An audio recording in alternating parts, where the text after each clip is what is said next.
what you see. You don't know this story runs deep. Can't judge a book by its cover, no. Gotta open it and read. We're moving late.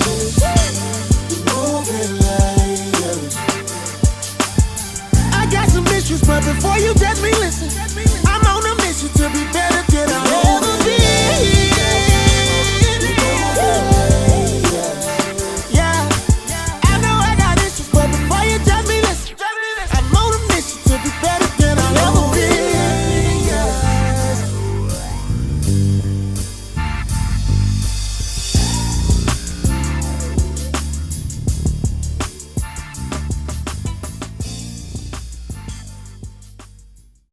All right, and thank you and welcome back to another episode of Removing Layers.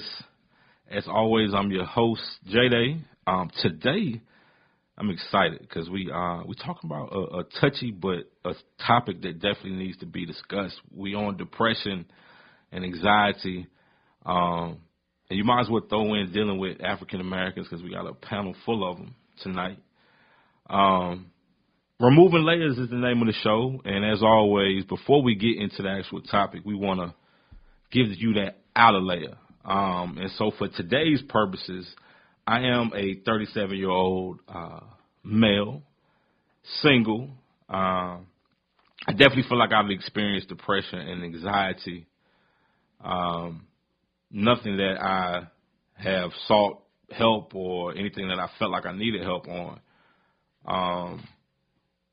Single parent. I do have 4 kids by 3 women. Yeah, it's a liquor. It's an open alcohol type situation. I'm the only one drinking tonight, but it's fine. But good. My co-host is checking me already, so fair enough. You know my outer layer, so I'm going to pass it along, and I'm going to let them introduce themselves with their outer layers, and we can get into it. So who do we have? You're going to go to me next, right? Of course. You do clockwise. It works. So my name is Antonia Watson. Go by Nia. I am 39, currently married, going through a divorce. So hopefully I'll bring in 2020 single. I have 3 children. Definitely experienced depression with my son. Went through postpartum depression and was treated for that. And then kind of experiencing a little depression a few months ago, being with my husband for 21 years and being a single mom and having to raise 3 children. You were married? How long were you married, though? We were married 14. Okay, 14 years. Yeah. So we're together since I was 18. And so when I noticed the change in me, decided to get help. So we'll talk about that a little bit more. But all right. Well, thank you for that. And who do we have next?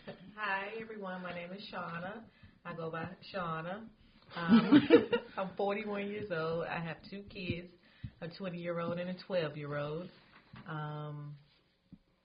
I have battled, or I currently battle, PTSD, anxiety, and depression. And I'm currently in therapy and take medications for all of the above. Perfect. Okay. And finally, to round us off, who do we have? My name is Lamont. Just like Shauna, I go by Lamont. I'm 40 years old. I am married. I'm a minister of the gospel.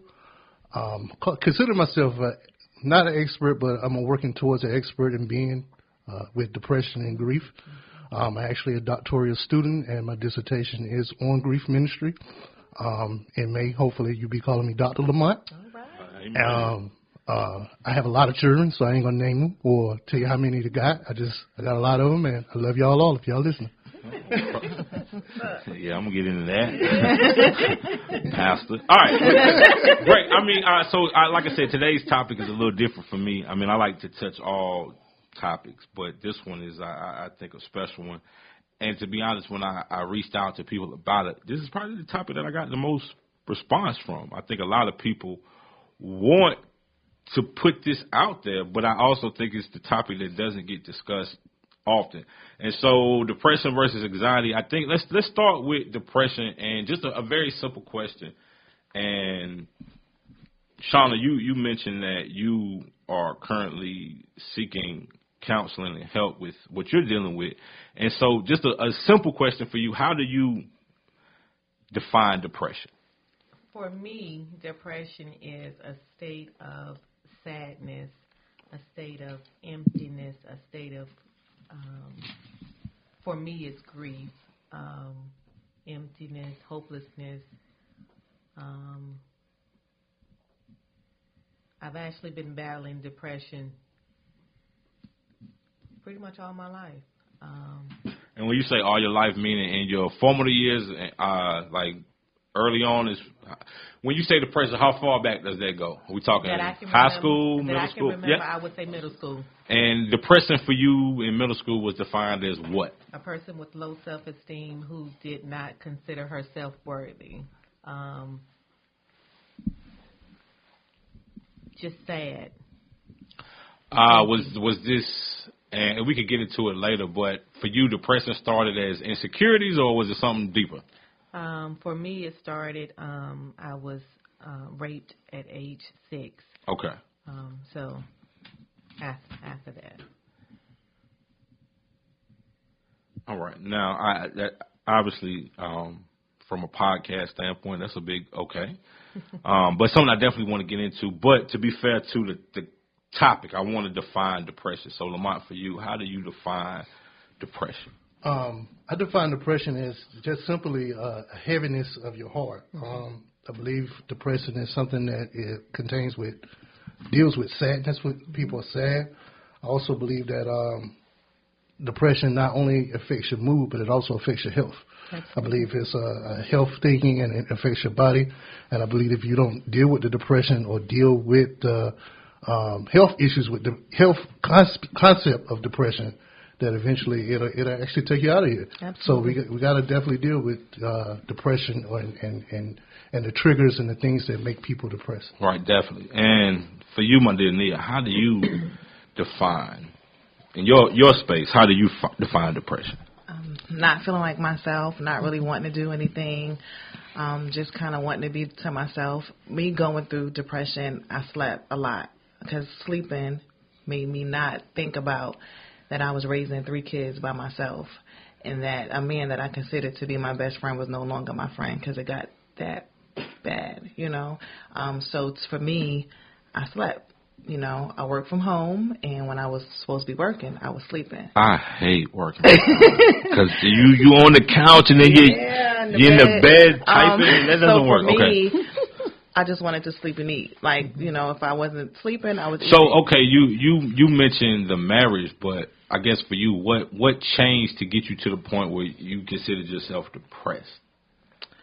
It was just because it was hard. Like, you know, coming from 2 incomes and making that decision to leave and being a single mom and having to do everything for 3 children. And then so depression for you was a traumatic event. Well, no. I'm asking. For me, I guess the question is, depression for you started after the breakup or was it during the relationship? Well, to be honest, I would say that the depression for me happened during the marriage. So it did happen. During the marriage, I was depressed and not myself because I did have a husband that was controlling, you know, that was an insecure man, and he didn't want me to, you know, I couldn't be myself. Like, if I hang out with my friends, it was, oh, you're doing something, you're with a man. And for me, when I'm married, I'm married. You know what I'm saying? So was this day one or this changed over the years? This changed over the years. So, of course, you know, when I got with him, I was 18, and so he lived in another state and I lived in another state. So we had a long distance relationship for 5 years. And hell no. Okay. Yeah, so okay. we had that. Okay, sorry. We had that understanding that we grown, so you do what you do, but when we come together, it's about us. Y'all was married then, or y'all was dating? We were dating. Okay. So I think that because that's the way we started out, it kind of led to trust issues throughout. You know, then I got pregnant with my son, and then I moved to South Carolina where he was at when his dad passed away. And then, So, okay, I get that. And marriage, from what I'm gathering from doing this, is trying, if nothing else. I mean, I definitely think when people say marriage is work, I get it. Right. Never been close to marriage, but well, then how do you get it? Because I hear it. Okay. I'm a doctor on Facebook. Oh. Okay. But Shauna, you talking, but I truly wanted to kind of get into you. You talked about rape at the early age. Yes.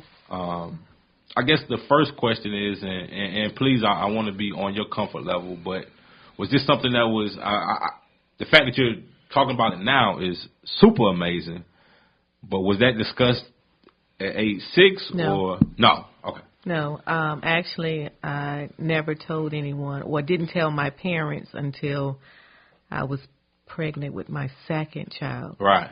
So that was, 12, 13 years ago. It was when my parents first found out about it. And truth be told, like I guess we call it removing layers. For me personally, never told a soul in my life until today. But same age-ish, similar situation-ish, I kind of experienced something like that. And today was my day to say what you just said. So I get it. But I guess my question and the reason why I asked is, from age 6, did depression go away? Or was it, because you talked about you've kind of been depressed all your life, but for you, was depression in phases, or from age incident on, was something kind of different for you? For me, it was always there, but it wasn't as intense always. Some things happened over the years to make it,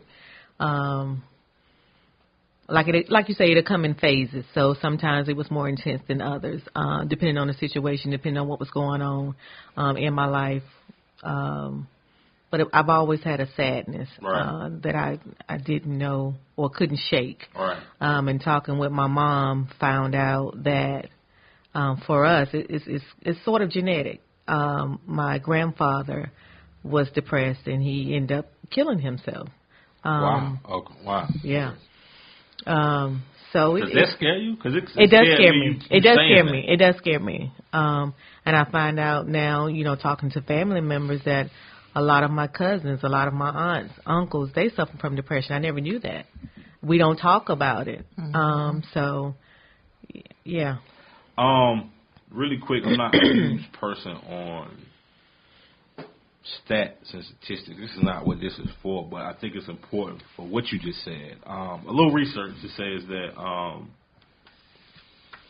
between 17 and 20 million Americans a year suffer from depression or have effects of depression. It's found that 4% of women and 2.7% of men. But with African Americans, that number jumps up to 4%, are significantly more likely to report major depression than whites. And so basically, excuse me, I kind of fucked that up. But African Americans are more depressed on average than the majority of the rest of our cultures or races. But we are the less likely to report it or seek help for Absolutely. it. Out of all of the African Americans that were depressed, it says that 7.6% of African Americans sought treatment, compared to 13.6% of the general population. And so, in our small circle of conversation, that holds to be true. Absolutely. I guess, Lamont, for you, and you talk about, excelling and doctorate and potentially getting to that point, how do you deal and counsel people on grief? What is your approach to that? Well, when we're talking about grief and depression, we're talking about similar things, but they're definitely totally two different things. Depression, like I said before, is something that can involve you in your health. Grief is stages. When someone passes away, or you lose a loved one, or you get out of a relationship that you don't want to get out of, or something like that, that causes grief. And grief comes in stages, and at the end of grief, you heal. You're healed at the end of grief. Eventually, one day you will accept it and be healed. But with depression, if you don't, get any, not more than spiritual help, but get any clinical help, just like you said, majority of the time, people end up either committing suicide or dying of something caused by that depression. Right. And I feel like, like you said, there's millions of people out here that's undiagnosed. They depressed and don't even know they're depressed. It's going to be people listening to this podcast that are living with depression every day and don't even know that they're depressed. And I could be a witness for that, because I feel like I didn't think I was depressed. I thought I was fine. Right. I thought everything was cool with me. Right. I said life is going great. But after a couple of years, I suffered a loss. And after a couple of years of in that loss, I'm good. I can get over this. I'm good. But I realized that I was depressed. I realized I was doing stuff that, unhealthy. I gained a lot of weight. I started, like the young lady said earlier, I started eating more and started working out less, and I started not wanting to go out, not wanting to be around people, and that was subconsciously. That wasn't nothing that I was consciously doing. And, after a couple of years, I realized, I was suffering from depression. So that's the type of things that, we got to start looking for the signs and start kind of looking to it early. Well, what are the signs? I mean, I hear you, but what are the signs? Because I feel like out of everything that's been said in these few minutes, I feel like that shit can apply to damn near everybody I know. From loss to rape to bad relationship to, eating to kind of get away from others. I swear, like that describes so many people. So I mean, how do you determine what the signs are? Yeah. Well, if you're around people and you just see a change, just look for a change in people's attitudes. Look for a change in their habits. People, we're a people of habit. We're a creature of nature. We kind of do things. We get up and go to work like we're supposed to get up and go to work, and we kind of have the same routine every day. Very rarely we change. Really? You think? Really? Do y'all believe that? Very rarely we change. I think it when you depends on grow, what you're talking about. Like I wasn't the same girl at 21 that I am at 39. Right. So I think you grow, and I don't think I'm the same person I was last week. Actually. Yeah, I agree. Well, I'm saying on a routine basis, like on a day-to-day basis, you get up at the same, maybe almost the same time every day. Yeah, I get the routine, but I do think that we are forever evolving, and to from what I'm hearing, I feel like life kind of moves you. I think for me, it was like I was always the type that went out. I was always, doing things with my friends, and I kind of like stopped doing that. So they was like, "What's going on with you? You okay?" Because I stopped, reaching out, or I stopped calling, or I stopped texting, or if there was something going on, I always made excuses why I couldn't go. Right. Because I didn't want to be bothered. So was it always just a bad relationship or husband, or is it any you in that? Meaning, and that's not. It's definitely me. In that, part of what I talk about in therapy is about owning my truth and about knowing that. Knowing that a lot of things, like for instance, I have insecure issues because I was small and I gained weight, and no matter. I mean, it's a lot of like used to be skinny. I've been fat all my life, but I get it. So is weight that big of a deal for people? It is. In your circles? In my circle, Sean, it is. in your circles, is but weight. Then you have, for me, and you have to just think about, in your circle, because sometimes you got to step outside yourself. But that's something that I can change. So I had to think about it like this. We say that. Right. And the reason why I speak up because I feel like, especially for women, women can bust their ass in the gym and get a 7-day meal plan and all that shit, and it ain't working. It ain't working, or it got to be consistency. Yeah, that's something else. Because for me, if I go, I can go like I've been going to the gym every day. Okay. And when I go in that scale, hour and a half, I'm doing it. Okay. Because I'll be 40 next year, so But anyway, past the hair, so I'm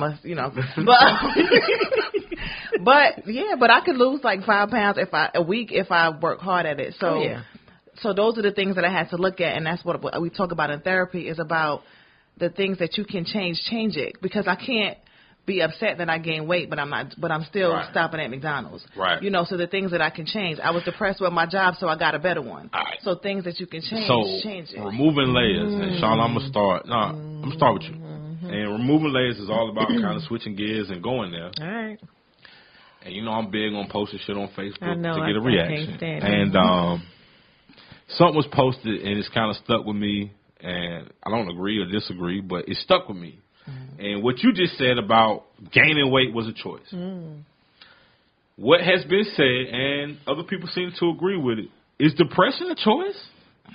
Why would depression be a choice? Why would someone choose to be depressed? There's a difference between somebody choosing to have attention or gain attention or be. So that's not situational sad. for you? I mean, that's 100%. Meaning, like, depression is never a choice? For me, being that battle with depression, for me, and this is for me, and I got to own my truth, the things that I was depressed about could have been changeable. Like, Wow. you know, Okay. so I was unhappy in my marriage, but I chose to stay, you know, until it got to the point where I was like, you know what? I would rather struggle than continue to live like this. So from Lamont, for you, from So I don't think depression is a choice, okay, but we do have a choice to be happy. We can choose to be happy. Even if we're depressed, even if we are going through something, we can choose every day that we're going to be happy. Like what you're going through with your divorce, you chose to go ahead and go through a divorce. Right.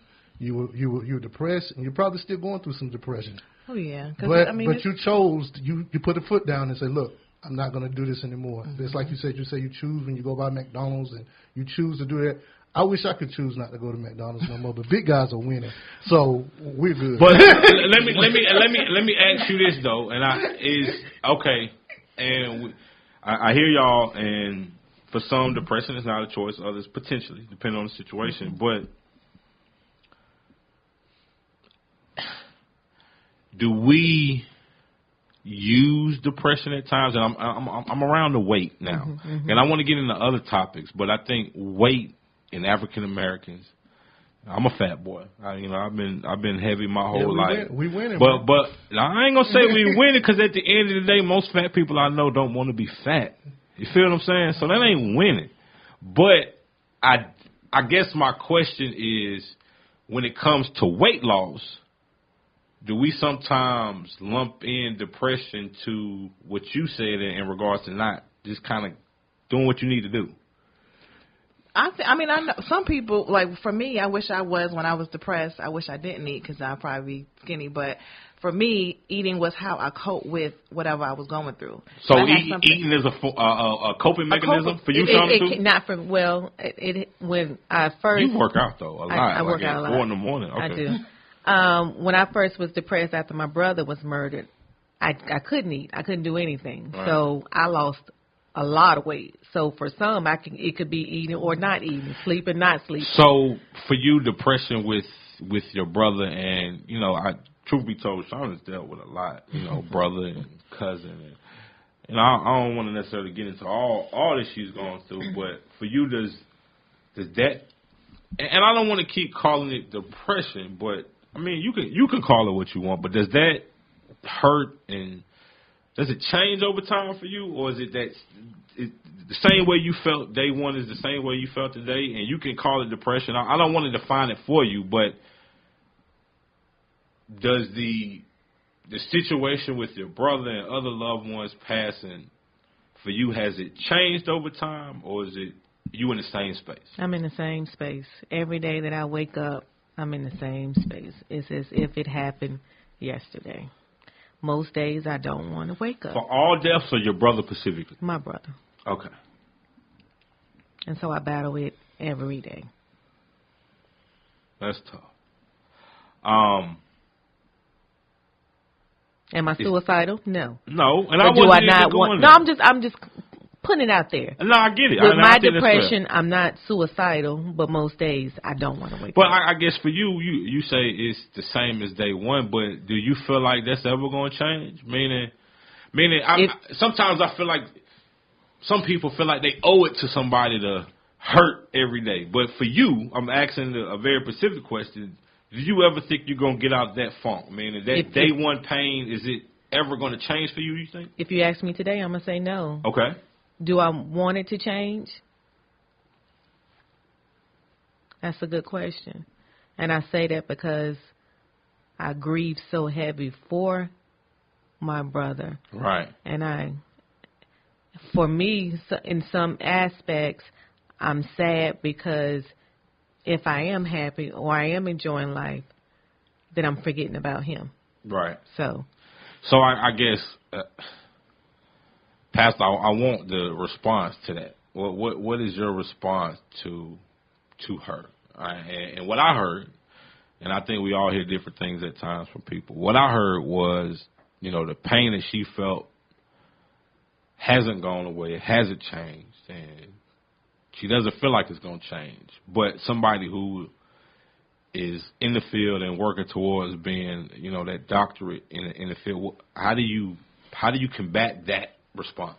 Before he responds to that, it's also difficult for me because I'm also in the field. I'm a licensed clinical social worker who work in the jail dealing with mental health patients. Side note, what I have dealt with, maybe in dating, that's a whole other topic, is that my experience is that people who work in counseling or deal with counseling actually are the people who have the hardest time with it. They're their own clients. Yes and no, like they don't deal with their shit. Shout out to my ex. I can agree with Okay, that. wow, that's fair. I can agree wow, with that. that was that was a But real, let him answer that question. Wow. I can agree with that in some aspect. Okay, now let's get back to the shit. Pastor, how do you respond to that? How do you respond to somebody like I that? can't combat with her. I mean, But at the same time, if somebody's paying you good money to sit down and talk about that, and that's how she starts the conversation, day one is my current grief, and I don't think it's going away. How long has it been? Yeah, that was the question. 2 years. It's not really how So long it's has it still been. It's more of Because black people always associate the fact that I got to pay you and take time out my day. So if I'm paying good money to come and sit down and discuss my problem, what is your response? So my response would be not as much how long has it been, because it could be forever. Ever. It could take years, and I would want Shauna to take her time to get over it, or not really get over it, but to handle to be comforted with it. But my question would be: is what stage is she at with the grief? Is Right. she angry? Or is she in denial? So what? grief truly does have stages? Oh, God, yeah. Oh, But yeah. okay, if it Oh, has yeah. stages, I gotta check you a little bit. If Okay, it has that's stages, fine. there's no way that you could be in the same place you was day one Listen. if it has That's the reason stages. why I asked. Time out. Listen. As far as the 5 stages of grief, Oh, it's 5? you can go through them. Just because you get to the end does not mean it So can't you start take over? Not necessarily start over, but you can revert back. I got you. So it can go in waves. So So you- to your point, to make sure I'm clearing this shit up, Yes. day one is present day, but between now and then it's been different. Yes. But as far as how you feel right now, it's how you felt at that moment. Correct. Okay. And I guess it's because I'm talking about it. Yeah. Right. Okay. That's fair. Is the person that took your brother, do they know who did it? Yes, and that's another thing that destroys me is because I work at the jail and they're at the jail. Oh, wow. So Okay. Is that a conflict of interest? Like, meaning, do you think if you worked somewhere else you would feel better? Because to me, that would be a reminder. Right. Every day I'm at work. Well, yeah. my therapist said it's continued trauma. Yeah. Right. So, But have you asked for them to move him? or They're not gonna move him. yourself. They're not going to move him for me. I'm just a worker. But have you asked?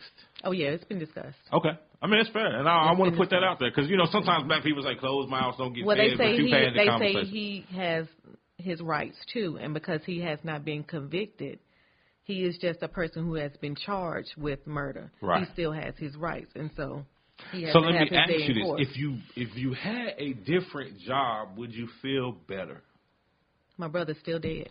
That's not what I asked you. I asked you a very specific question, and I'm, removing layers. If you had a different job, and I'm talking about,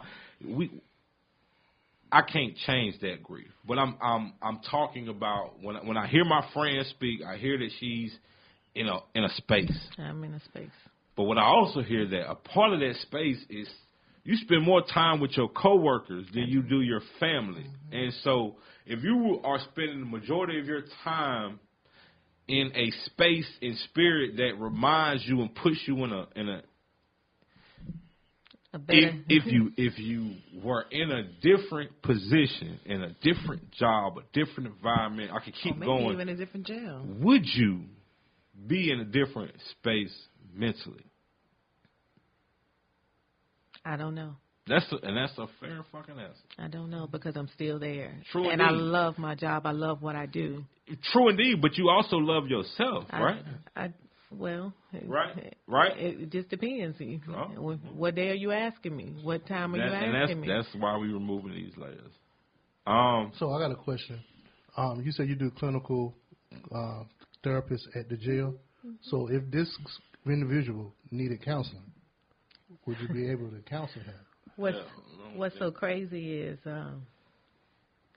when I first started at the jail, I used to counsel this individual. Prior to this situation or after? Prior. Wow. Okay. Right. All right. For you, Nia, take yourself out of the conversation. In regards to people around you, so we talk about family, we talk about best friends and all that. How common is depression? It's real common. And so for me, I don't have family here, like in North Carolina, like family. New York, related. Something with sun. Related to me by blood, I don't have family here. So Okay. that, to me, I think, contributed to my depression. Okay. Because I didn't have, like, I have friends, you know, that are like family, like your cousin Tasha. I've known her since I was Shout out 17. to Tasha. So, and you know, she's definitely my voice of reason. So shout out to her. She's definitely my go-to. But like, person. I guess my question is the people that you talk to, mom, dad, cousins, best yeah, friends. It's common. Common? Is it discussed common or you just feel it? It's discussed. Okay, common. okay. So it is. Lamont, something. for you, around you, how common is depression? I think everybody that I'm around is depressed. Everybody. That's a Everybody. strong I think statement. everybody that I deal with on a day-to-day basis is suffering with some kind of depression or some kind of mental disorder. Now, as the expert, what bothers me is because I had this written down, and y'all, anybody who potentially is going to listen to the show knows I like to write notes. And one thing I did write down for myself is, and I guess coming from somebody who studies, what is life versus depression? And the reason why I asked that is meaning that sometimes I have a saying that says if life was perfect, it wouldn't be life. Meaning that everybody goes through shit. Yeah. Nobody gets the free pass from shit. Right. I don't care how, who, where you came from. Everybody goes through something. And so from that being said, you make a statement of everybody is depressed. Or going through some sort, not depressed as in state, Or have experienced depression. And I guess my question to you is, taking what I see for life, what is life, meaning shit happens, versus what is truly depressed? Because I think a lot of people hear this and say that, you know, when I talked about it being a choice, that sounds more like a choice, meaning that there's no way in hell that everybody in the world is depressed. Has been depressed. Has been. Right, Or will meaning be. like has you go gone through through some shit. depression. Because the reason why I say that, I don't think that everybody who's experienced trauma was depressed from it. Correct. Is that fair? I will. I don't. And so I'm not disagreeing, but I am curious to see for you define things that happen in life versus what you consider to be truly Situational. depression. Well, you know, things happen. I didn't come here to preach, but you gave Let's a do preacher it. You a know, that's microphone. what you got. You bring a preacher in And to you do what he gave him a do. microphone. Right. So what I would go there and say is that if everything was perfect, if everything was peachy and cream and all the roses was smelling the way roses are supposed to smell, and if everything was great, then we wouldn't have no reason to thank God for the things that He's doing for us, because we wouldn't know all the things that He's doing.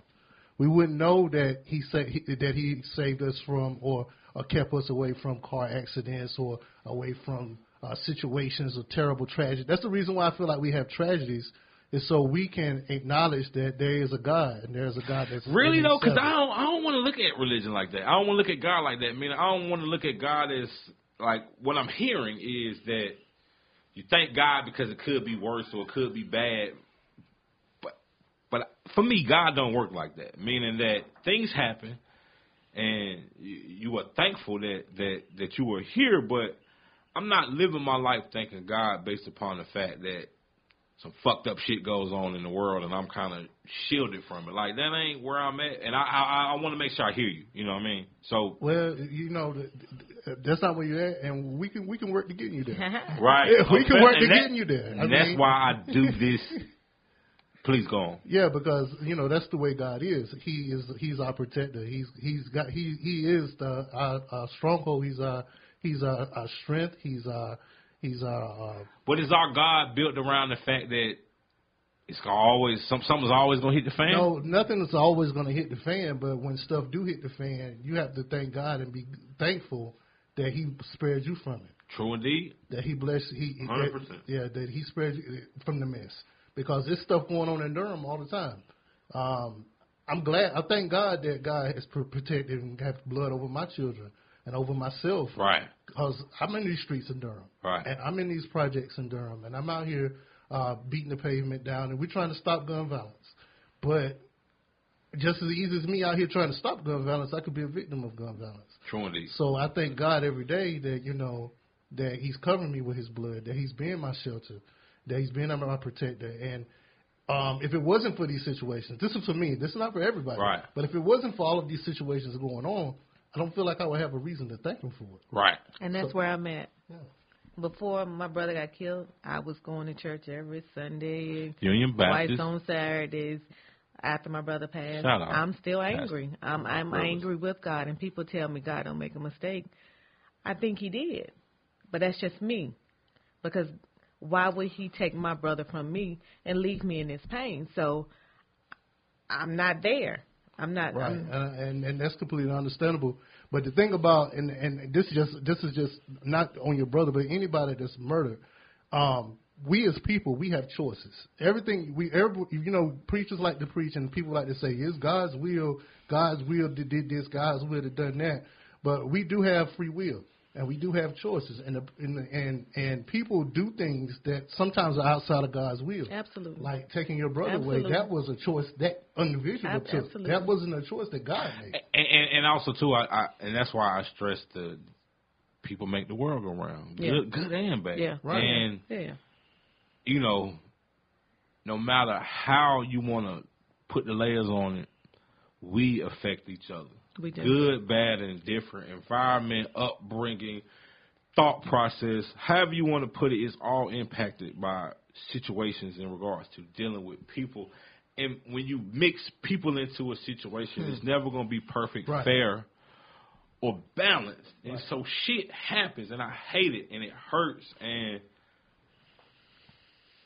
that's why I'm stuck. And that's why I wanted to talk about this, because for me, there's life, and then there's depression.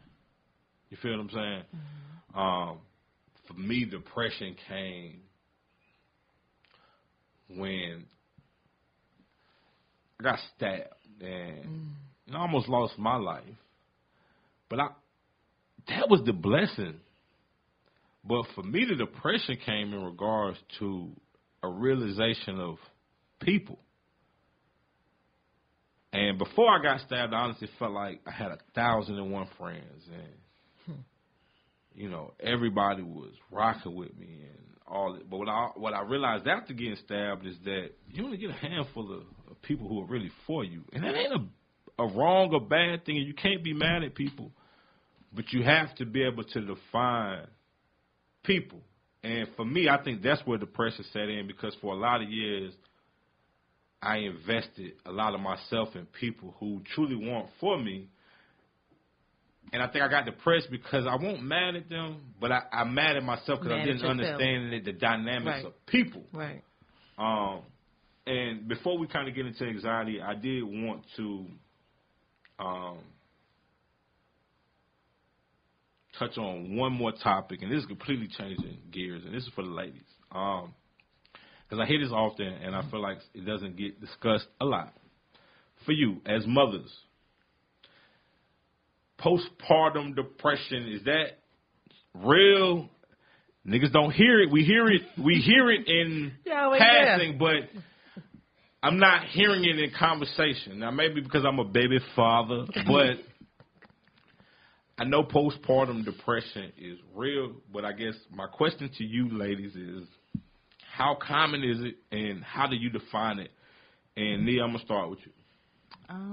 Well, I had my first child at 22. Okay. And I moved to South Carolina, so my mom wasn't there, my dad wasn't there. I have family in South Carolina too, but my mom wasn't there. You were married at 22 or no? Not no, yet. not okay, yet. Okay. Not yet. We weren't married yet. And so I went through postpartum. I actually was hospitalized for 2 weeks. So what is postpartum? I can't really describe it. What was it know, for you? For me, I had a new baby. I was somebody's mom that I was responsible for. I was young, and I still wanted to have fun. And it was like, I'm responsible for another Girls human just being. want to have fun. So for me, and yeah, I actually wasn't eating. I wasn't sleeping. I think before I got hospitalized, I was up for 3 days straight. And when you say hospitalized, that was you checked yourself in? No, Somebody said, yo, you're tripping. My It's time to go ex-husband, to... yeah, my ex-husband and my aunt took me to the emergency room, and they shipped me to Charleston. So I was committed for 2 weeks. 2 weeks, okay, initially. After that, did you any more hospital visits, or they were able to kind of get you on the right path? I actually had a blast at the At the blast at the crazy house. I did. Nice. Time All right. out. Did you have a Time room- did you have out. a Crazy roommate? house. Was it a roommate What at is the the crazy crazy house? So y'all house? had goldfish and played bingo. What is?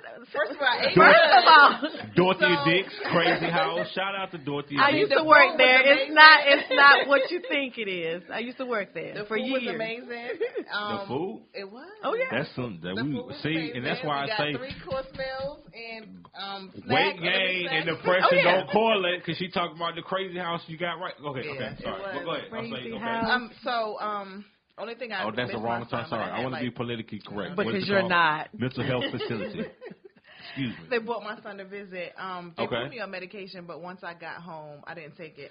I don't take medicine now. I feel like for me, and I only can speak my truth, I feel like it makes me feel worse. So I don't take it. I want to, because I don't want to be on medication for the rest of my life. Now, I'm for more you, of a- did you in your practice is medicine ever a recommendation?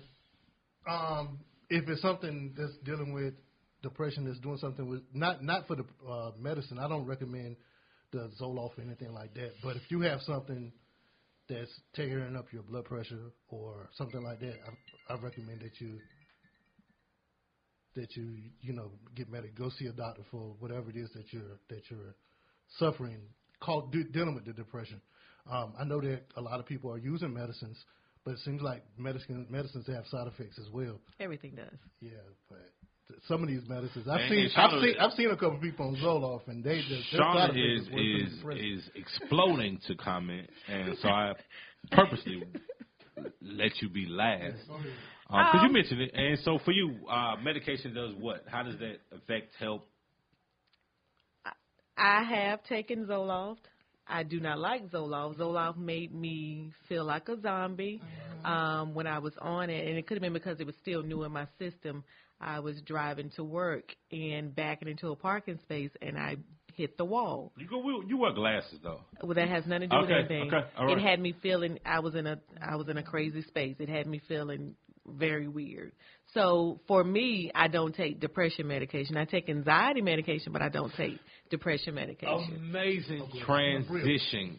We talked about depression for a while. How do you define anxiety? And I'm talking to you. What is anxiety, and how is it different from depression? For me, anxiety is feeling of restlessness, uneasiness. I have panic attacks. What is a panic attack? A panic attack is where Describe for you specifically. I mean, what is a Shauna panic attack situation? How does it happen? What does it look like? I'll give you an example. Okay. One day I was driving on Highway 70, just right here, and I for some reason my brother popped in my mind. I realized he's dead. He's not coming back. And as I'm driving, going 60, 70 miles an hour, I started hyperventilating while driving on the highway, and I couldn't catch my breath. And I'm scared that I'm going to wreck, kill myself, kill somebody, and it was total just out of body. I couldn't breathe. I couldn't get a hold of myself. So that's panic attacks for me. How does and the reason why I bring this up, and then I want to kind of get on and hear from others, but when you do your sessions, and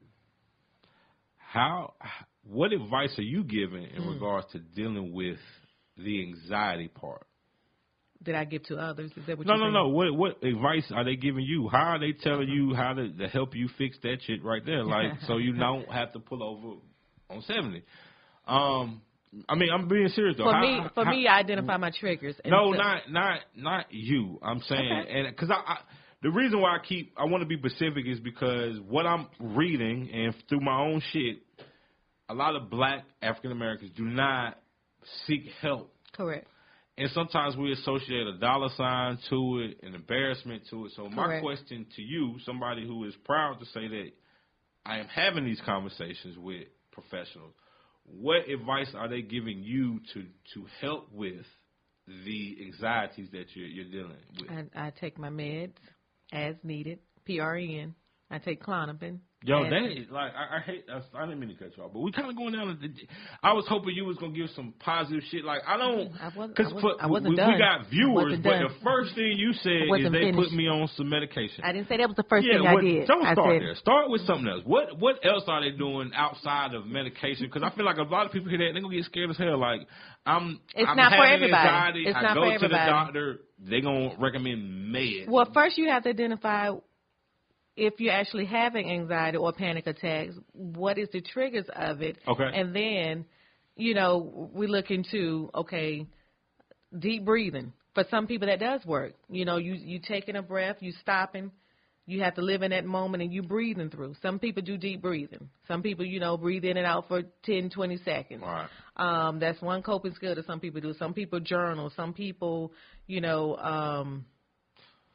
So Nia, for you, have you experienced anxiety? Is that something that you? Oh yeah, I have anxiety. What is it? What is anxiety to you?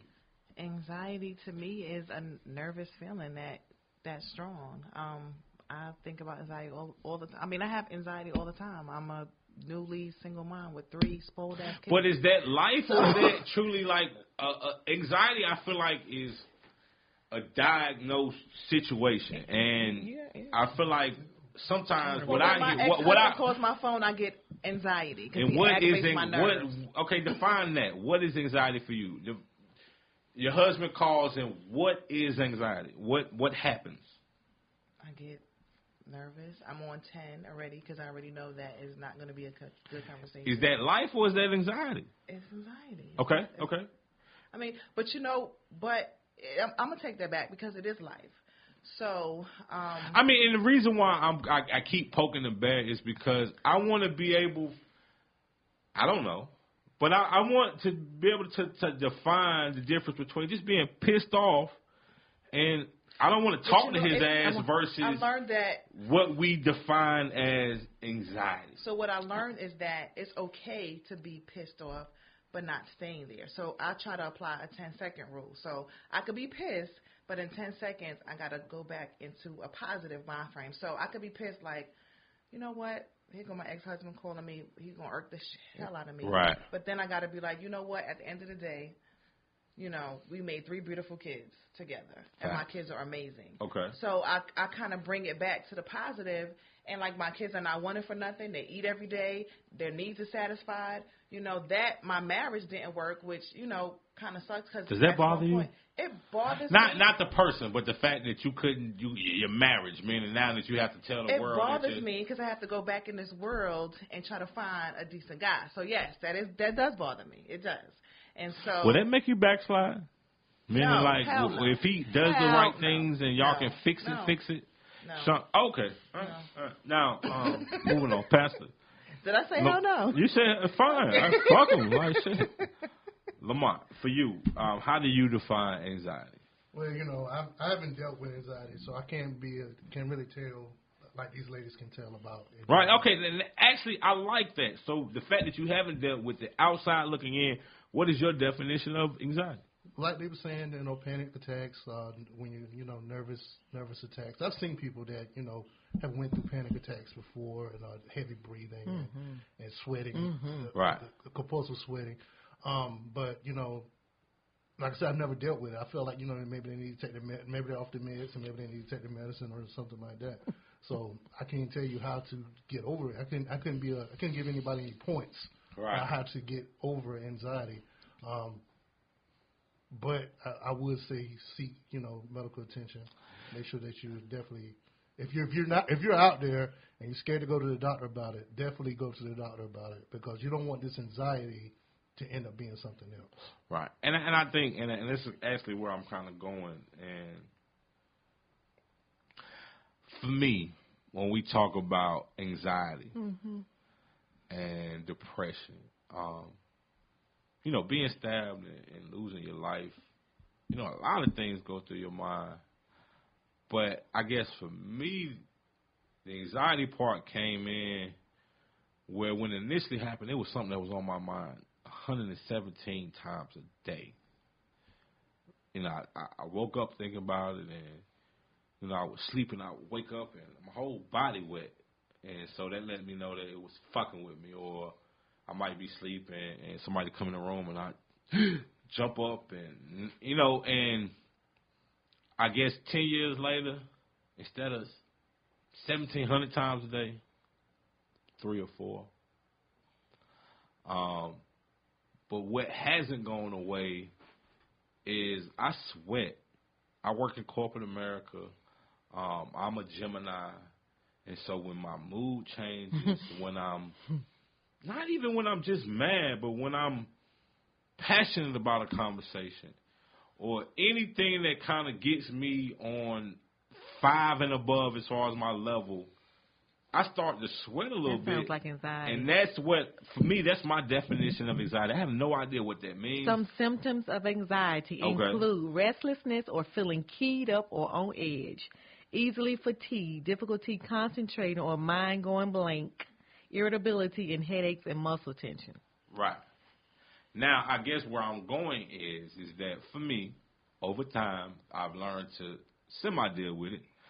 I haven't been able to shake the fucking sweats, but through my research and talking to people, and I hate to go all the way back, but in slavery, as black men, especially men and women, we were taught not to speak. And I think that trauma is something that often we don't speak about. And to be honest, this is probably the most vocal I've ever been in my entire life about my own personal trauma. So I guess, Lamont, for you as a black man, why do you think men don't discuss depression and anxiety and trauma? I think most of the time it's just because of embarrassment. I believe not just black men, black women too. Right. They don't want to be embarrassed. They don't want to be embarrassed about talking about things that's going on in their lives or things that they may think, like you spoke earlier about somebody being in the crazy house or the nut house or something like that. Mental health facility. Okay. I was corrected. Sorry.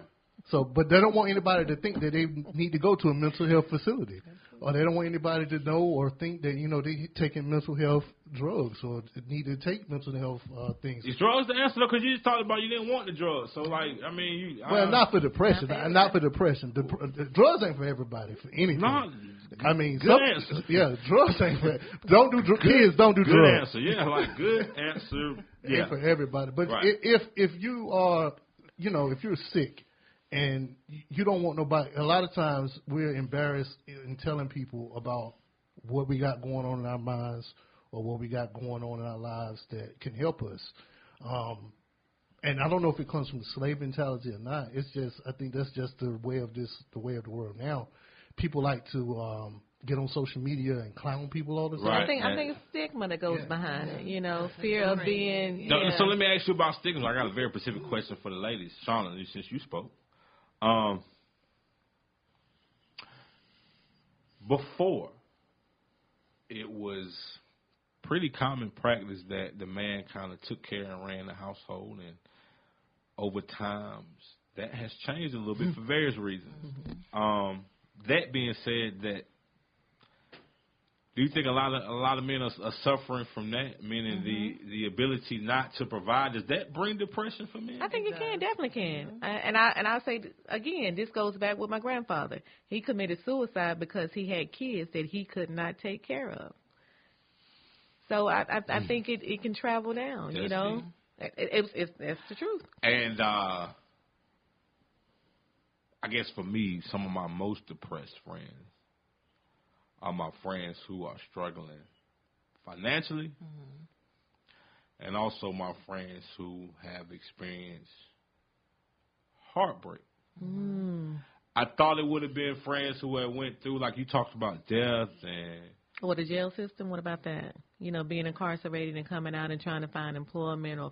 not depressed. Okay. Because the women will have your fucking back coming out of prison. You said they had the doors open for you. Come on and stay in here. But what I realized is, and I want to hear y'all, but finances have attributed to depression and the ability not to kind of take care of yourself and what's around you. I guess for you, dealing with black men, do you think that a lot are depressed, and is it a conversation that you're seeing that's being had? Yeah, I definitely think black men are depressed, definitely.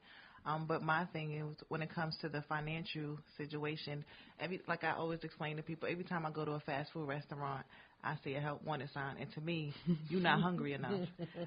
Because I'm going to do whatever I have to do to take care of my kids. If that means working at Wendy's, if that work at Taco Bell, because before I let them go without, I'm going to do what I have to do. So sometimes I think that's an excuse, because to me, if you're hungry enough, you're going to make sure you eat. True indeed. But also, too, I will say, and I talked about this today,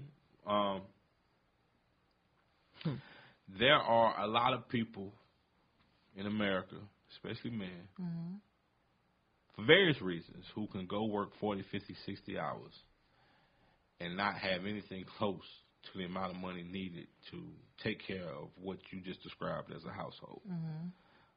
So for me, I don't think it's as simple as just getting your ass up and going to get a job. It's a start. Right. Nigga, let me none? finish. Is it not better than having none?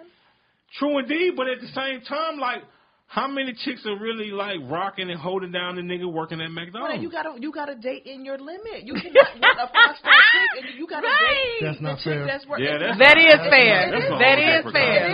I'm not working in corporate America and you working at McDonald's. I'm not. I'm not going to deal with you. I'm just being honest. honest. Trying to get a pep talk. Y'all just gave me a pep talk. And now you saying fuck No, I'm you. telling you to work. I'm telling you to get your ass up and work. Fuck that. I have no problem holding down a good man, but what I run into is that I'm holding down niggas that I shouldn't even looked at. Okay, Hey. so that's I'm just saying. Yeah, that's the problem. Yeah. Okay. Yeah. Because there be men that want 2 or 3 women who can't even take care of themselves. Well, let me be honest. The way the world is set up currently, these niggas can have them. Like, because women are. Some women are doing that. Correct. It's not just some. Like no, some, because this one right here is not doing it. The reason why I say She's that not is because, like, I posted a lot of questions, and what I realized is that a lot of women settle. That is true. And a lot of women don't marry for love. That is true. And so when you take it from that standpoint, it might not be financially, but you are marrying the nigga that works at McDonald's, meaning he's not really fulfilling your actual needs. And some people's needs are different, meaning the nigga might be paying bills, but you don't truly love this man. And that's why you go with your girls all the time. And you hang out with them and you take the girls trip because you don't actually love this nigga. But stability and time and the fact that it looks good to the outside, you're there. But it's not what you want. And so you find yourself living your best life without that nigga. But if y'all actually live together. That's weird. I don't know if I'm going to get married again. I don't know. Okay. But for me, I feel like, as a woman, I feel like I'm bringing a lot to the table. So I have my own house. Here we go with this I table. That Damn. I have my 3 kids, and I get no financial support for whatsoever, and I'm holding it down. So for me, I feel like I'm bringing a lot to the table. In my last relationship, I settled. And I'm going to say that because I settled because if I wasn't going through what I was going through, it would never been somebody that I would have gave the time of day. So I settled for potential and penis is what I settled for. Wow. Potential Now, and penis. Sean, I'm going to call you out because we're getting close to the end. And you were in a relationship or married? I'm still never been married. No. But you were in a previous relationship, right? I'm in a relationship now. No, not this relationship, but prior to that, were you in a long-term relationship? Not longer than 2 years. This is the longest relationship I've ever been in. Okay, fair enough. Now, different. If I'm wrong, call me out. But you said something like you would never get married or be married. I never want to be married. Okay, now back to the topic at hand. Do you think your hardcore statement of never wanting to be married, does that at all tie into your depression, anxiety, or present state of mind? I think it ties into me being a Gemini, and I get bored easily, and But you are in a committed relationship. What the fuck does that mean? But he understands that I don't want to be married. Okay, if you, Pastor Lamont, if you wake up to somebody every day of your life, and you don't necessarily have the title, what is the difference? Help me out. Put your spin on it, because I'm looking at her, but I'm talking to you. Mm-hmm. How does that work? So since you call me Pastor, Shauna, you know how to be shacking up. I am shacking up, and I am okay with it. What is going on?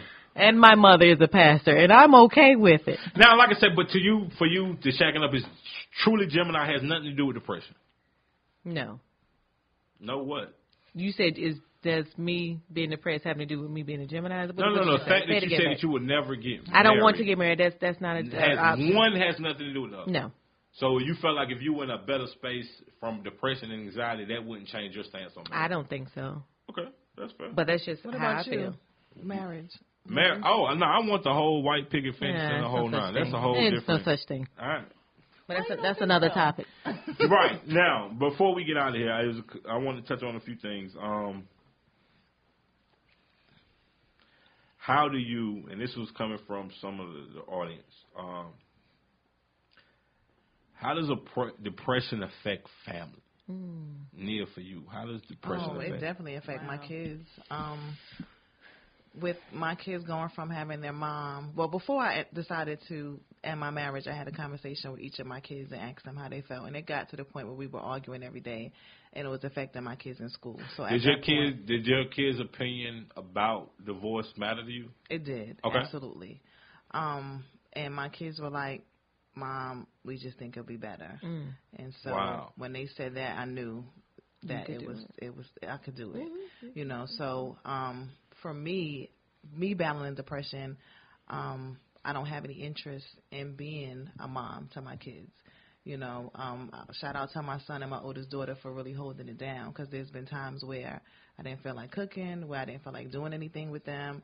I didn't feel like doing my little daughter's hair, and my kids really held it down. You know, I had a breakdown the other day, and my daughter just cried. And she hugged me and told me it's going to be okay, because it does upset me that I'm a single mom and I had a whole husband. I didn't have a baby daddy. I didn't have, you know, so that just upsets me, because he's so mad at me because I ended the marriage, that he's getting back at me through my kids. You know. Do your kids see it the same way? Oh, absolutely. Absolutely, my kids. Is that something y'all talk about? We do. Y'all have bad dash moments? We don't. I never dad moments. I never bash them. But you just said they feel the same way, and as you far talk as about like, it. So they come to me. They come to me, and because he comes to me and say that they don't reach out to him. Pastor over there. He comes to me and say that they don't reach out to him, and so I had a conversation with my kids, and I asked them why don't they reach out to their dad, and they said because, for one, he doesn't spend time with us. He sees us for a couple of hours, maybe once a month. Pride is a hell of a drug. When it's time for them to get their needs met, he's not meeting their needs, and the fact that their mom has to now work 2 jobs, they're mad. You know, so. Pastor, comment on that, because I want to jump in. How you feeling about it? I've been married before. This is my second marriage that I'm in, and I went through a divorce one time before. And I had 2 kids that was actually suffering through that divorce as well. And from a man's perspective, did everything I could to make sure that it was a seamless transition. Me and the mom we just couldn't see eye to eye. And right now, today, 10 years later, looking back at it, it was the best decision I ever made in my life. But it was some bash dad moments. They say they wasn't bashing dad, but they were. And it was times when I would bring my son and my daughter over, and I could tell they've been bashing dad, you know. So the reason why I'm over here sweating, my palms are sweating, and I wanted to jump in is I can't tell you what to do in your household, but from experience, kind of not bash dad so much, I guess. That's the way I want to say it. I never say anything negative to them about him. Yeah. But my kids got to own their truth. Their dad, there's no way that your dad is partying every weekend and he sees y'all 30 minutes once a month. That's Yeah. not bashing dad. That's owning that what their dad is doing. Yeah. That's not But at bashing. the same time, is that the conversation that you have with your children? Meaning But if that- my kids, if I ask But how my old are kids, they? That's my the kids are difference. 17, 13, and 9. Oh, yeah, So you- my Maybe, so definitely. You if definitely have a conversation So with if the they're- 17-year-old. Not so much, but okay. So if Now their you dad don't is know. telling They me know. that they don't reach They know. out, they're not reaching out to him, or when he texts them, they don't respond. I'm going to ask my kids, what's going on? Okay, so to be fair to the conversation, have you made it open as you need to be? Meaning that is it 100% him, or every Listen. time? Hold on, let me ask you a question. Every time that he talks to you, is it combat? It's combat. Okay, now the Wait, reason wait. No, Because he wait. doesn't do what he's supposed to do. That's the reason why it's combat. Let me go ahead. And, So for me- what the point I'm making is, the children get the short end of the stick when it comes to combat. And the reason why I say that is because my outer layer was a single dad, 4 kids by 3 women, and I had to let a lot of shit go that to this day I feel like I'm right on, because like you said, I couldn't win that argument. You're not gonna win. You feel what I'm saying? Because they're going to always choose the side of the mother. They're going to 100. always You That's gonna- not true. That is It's true. true. No, when They're they gonna say always- we do. no, it's not true. It's not true. That is not true. When they say we Always. do. That's That's why not I true. said, don't Dapped bash, up on that. don't That's not bash true. dad It is so true. much because your Now, kids we're are going not to talking always. about the hoarder mom or the That's not drug true. addicted mom, That's but not true. the mother who is generally providing for her child. You damn right, your child's gonna ride. I don't for think you. it's always. That's how it's I supposed don't think to it's be. always. No. Never. But that's not what we're Yeah, talking about. I know. Y'all got I me know. riled Y'all down. see, you own baby daddy, Right. baby mama, the husband, wife, and yeah. As we get out of here, and I But wanna- to touch on that, though. No, Wait. This is the Because best, I feel man, like, we're no. done. Man, this is my show and I get to move on. You through. No, stop. You through. You through. We can leave it alone. This is a whole other topic. Okay, it's a whole other topic. Because we That's talking about next depression and anxiety. I guess as we get out of here, I did have a. How do we, as a society, as a race, as a group of friends having a conversation, how do we break this cycle? And I want to start with you, Lamont, because you talked about, for you, everybody has experienced depression, and so that doesn't seem normal to me. So how do we break that? Yeah, so in order to, this is one thing I want to get your listeners and everybody in the room and everybody to hear, to when you're dealing with someone that has depression, it's not our job, like if your friend's dealing with depression or you know someone, it's not your job to fix their depression. Wow. It's not your job to give them advice on their depression. Only thing they need you to do is to be their friend, is to be there for them. And we can, it's throughout the Bible. I know you guys, some of you guys is listening don't believe in the Bible or don't want to hear it. But when Jesus knew that he was going to be crucified, when he knew that he was getting ready to be betrayed, he asked Peter he went up to the mountain to pray. He asked Peter just to watch over. And that's all he asked. He didn't ask for him to come and help fix this. He wanted him to watch over him while he prayed and while he wept. So the same thing goes with depression. When you're dealing with someone with depression, your friend or your colleague or someone, all they need is a friend to listen, someone to be a listening ear, to go through the things that they're going through with them. They don't need you to try to fix it for them. So if you want to deal with depression, to deal with people with depression, if you need advice on doing that, just be somebody's friend, be a listening ear, and don't be so much of a person that wants to try to fix it for them. Now, Shauna, for you, how do we, and even if it's not for you, but how do we help others who are in a position where they feel like they'll never be in a better place? With you being in that place, how do we help that? Maybe not for you, but what advice would you offer? How do we break that? First, letting them know that it's okay not to be okay. Right. It's okay. And like Pastor stated, just be there. Just being present it speaks volumes. Stop trying to fix it. Stop trying to take on their problems. Stop trying to be their therapist. They don't need you for that. Some people just need you just to be there. You don't even have to say anything. Just being in their presence, or even just saying, "I'm here. How can I help you?" Don't try to offer, but ask them, "How can I be assistance to you?" It speaks volumes. Amen. Now, Nia, for you, And what you spoke on tonight was a little different than what Shauna spoke on, and a little different what Lamont spoke on. But for you, how do you break that relationship depression cycle? If you had to give advice to women, and you can take it however you want to take it, in a relationship, after a relationship, whatever. What are you doing? What are you throwing out there to the masses in regards to changing the narrative? Well, for me, it would be never to lose myself again. I feel that in relationships, I kind of tend to lose myself and lose who I am. I love hard, so I will say that, and I take on other people's stresses. So that would be something that going forward, and I probably won't be in another relationship for a while, but leaving my marriage, I left my marriage with some insecurities. And I didn't take the time out to heal from my marriage before I got into another relationship. Oh, that's deep. So I had 21 years of being with the same person, and for me, I was scared to be alone.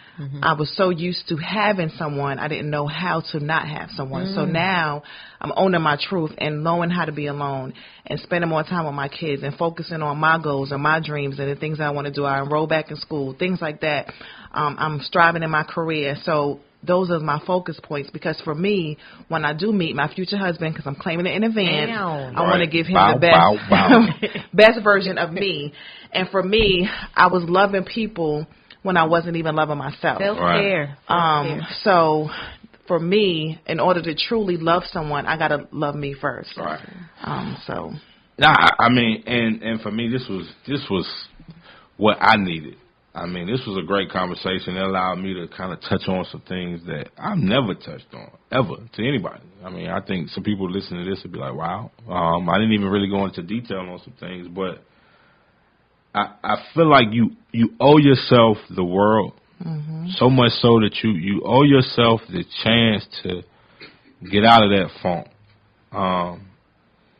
And for me, I guess the advice that I would give is,